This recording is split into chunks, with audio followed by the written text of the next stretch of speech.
Bonjour et bienvenue sur le podcast For Me Talks.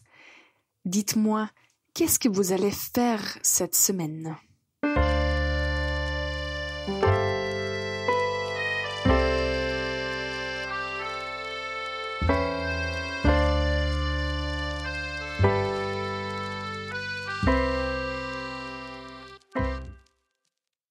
Bonjour et bienvenue sur le podcast For Me Talks, le podcast pour les apprenants enthousiastes de la langue française. Moi, je m'appelle Ivana, je suis pro de français et je suis là pour vous aider à vous améliorer en français. Alors aujourd'hui, tout d'abord, je vous invite, si vous aimez et si vous suivez notre podcast régulièrement, de mettre un pouce en l'air ou bien un commentaire, c'est très important pour nous. Donc un petit geste, ça m'aide beaucoup. Une autre chose dont je voulais vous parler, on va avoir encore quelques ateliers de conversation en ce mois de décembre. Si vous aimeriez nous rejoindre, soit cette année ou l'année qui vient, n'hésitez pas à aller sur notre site. Là, vous trouverez toutes les informations et vous allez pouvoir en fait décider si les ateliers de conversation sont un bon choix pour vous. En tout cas, si vous voulez pratiquer votre français d'une autre façon que l'écoute du podcast, allez sur notre site et là, il y a toutes les informations dont vous avez besoin. Ok, alors aujourd'hui, comme d'habitude, on commence par la faute de la semaine. La phrase que je vais vous donner, peut-être que j'ai donné une phrase similaire dans le passé. Écoutez bien et essayez de penser à la bonne réponse. Aujourd'hui, c'est chaud. Aujourd'hui, c'est chaud. Alors, quand on parle de la météo en français, on ne va pas dire « c'est chaud », mais on va dire « il fait chaud ». Si on commence déjà par la question « quel temps fait-il ?» Quand on répond, on va utiliser la même expression et on va répondre « il fait chaud, il fait froid, etc. » Donc ne dites jamais « c'est chaud » quand vous parlez de la météo, mais dites « il fait chaud ».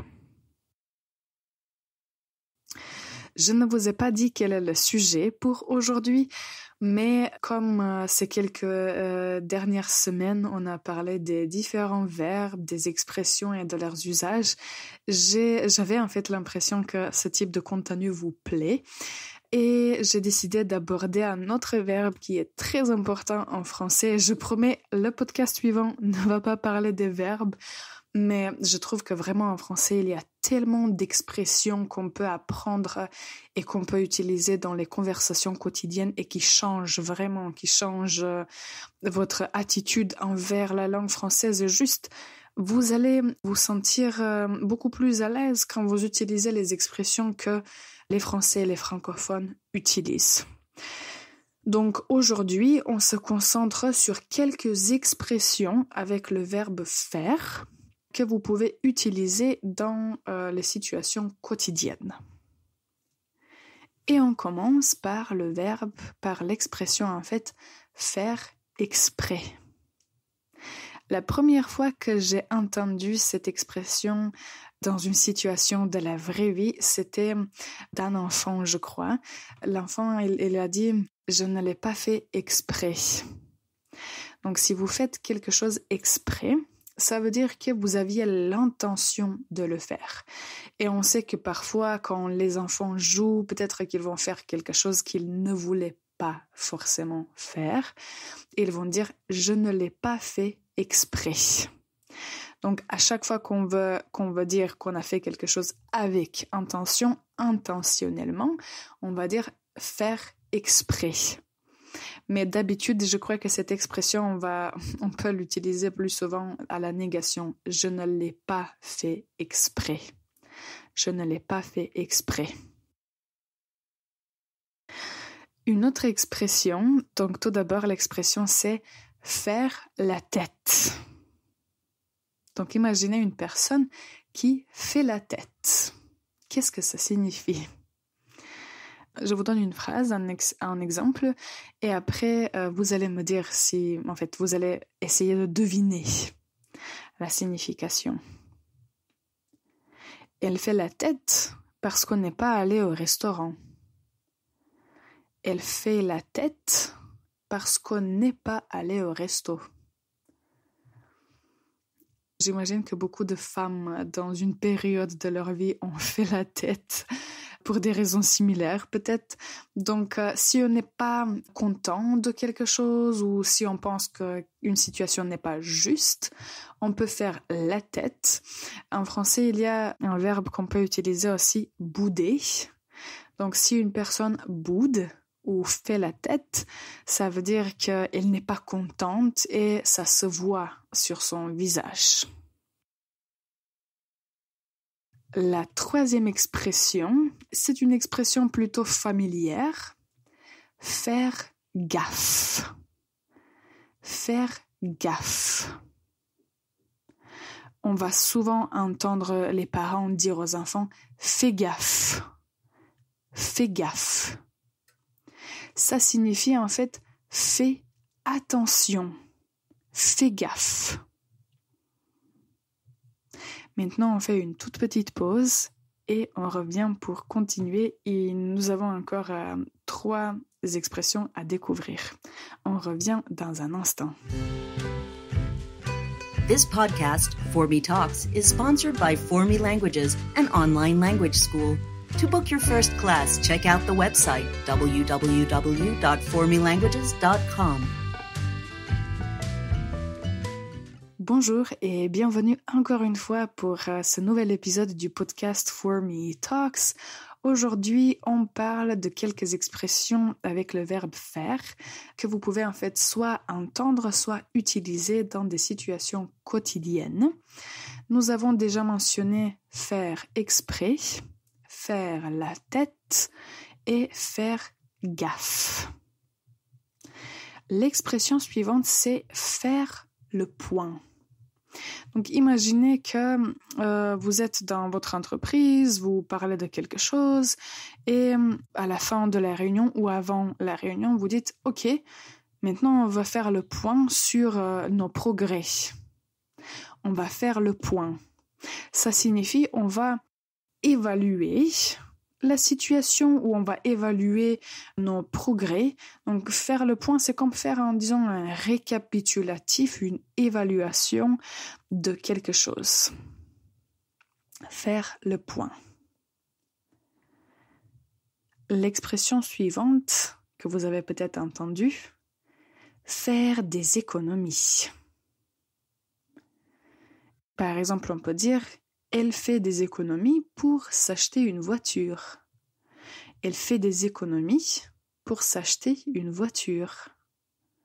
Ça veut dire qu'elle met de l'argent de côté, elle épargne de l'argent, elle économise de l'argent. Il y a beaucoup d'expressions. Donc ça veut dire qu'on prend une somme d'argent qu'on met de côté et de cette façon on fait des économies pour acheter quelque chose de plus grand ou de plus important. On fait des économies.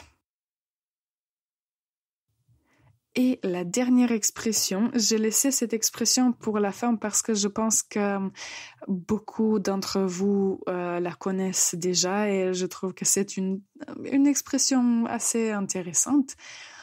Faire la grasse matinée. C'est une drôle d'expression, faire la grasse matinée. Pour les personnes qui ne savent pas ce que ça signifie, je vous donne un exemple. Le week-end, quand je ne travaille pas, j'aime faire la grasse matinée.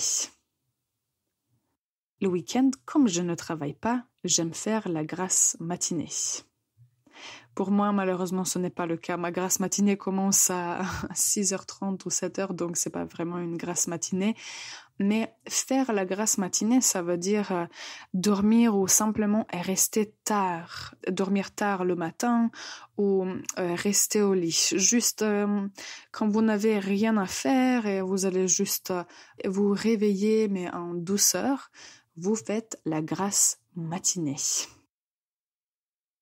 Donc, comme vous avez remarqué, ces 6 expressions, on peut utiliser vraiment dans des situations complètement différentes, mais ce sont des expressions que vraiment vous pouvez utiliser dans beaucoup de différentes situations et qui sont plutôt quotidiennes. Donc, je vous invite maintenant, par exemple, si vous connaissez déjà l'expression « faire attention », vous pouvez essayer de la remplacer d'utiliser « faire gaffe ». Ou au lieu de dire « je vais économiser de l'argent », vous pouvez essayer de dire « je vais faire des économies ». Et de cette façon, vous allez en fait apprendre ces expressions et vous allez petit à petit les implémenter dans votre vocabulaire. Et je trouve que ça, c'est une bonne pratique. En tout cas, si vous ne les utilisez pas activement, c'est bien d'apprendre ces expressions parce que comme ça, quand vous entendez d'autres personnes les utiliser, c'est sûr que vous allez les entendre soit dans des séries, films, dans la rue aussi. C'est très utile. Donc, il faut connaître ces expressions. S'il y a d'autres expressions ou d'autres verbes dont vous aimeriez que je parle, écrivez dans les commentaires. Moi, je serai ravie de répondre à vos demandes.